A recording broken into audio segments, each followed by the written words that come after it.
Standing up on a podium with 20 of your brothers with a gold medal dangling around your neck is one of the greatest accomplishments you can earn in a lifetime.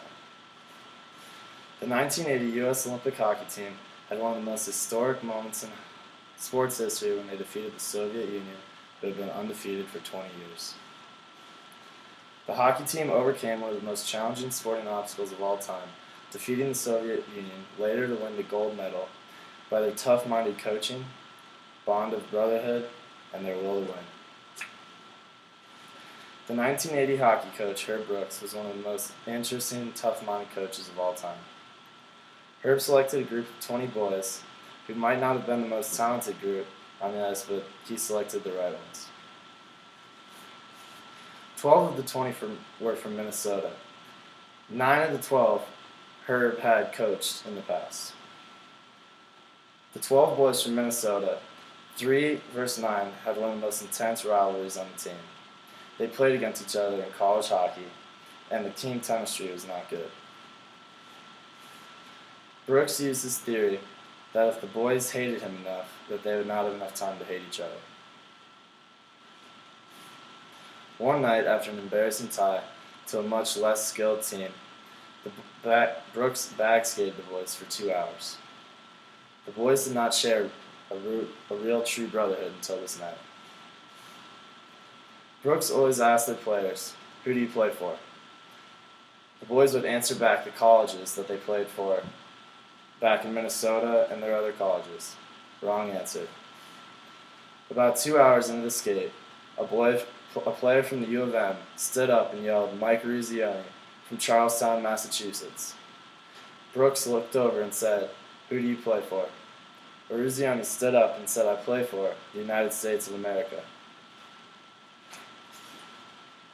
Brooks released the boys after that and named Ruzioni team captain.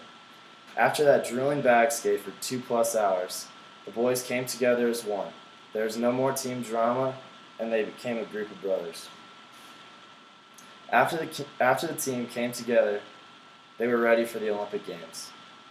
The team's will to win was a major variable in winning a gold medal in the 1980 Olympics.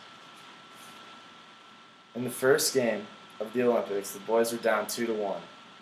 Losing this game would have knocked them out of the chance for winning a gold medal. The boys did not stop fighting, and with 37 seconds left in the third period, they tied the game to keep their chances of a gold medal alive.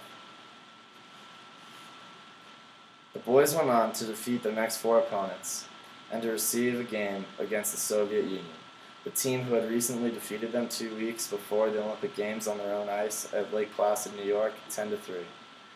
The Soviet Union has not lost a game in 20+ years. They had one of the best coaches in the game, and they definitely had the best goalie in the world at the time. Going into the semifinal game, the boys knew this was not going to be an easy task. At the start of the game, they were down quickly, 1-0.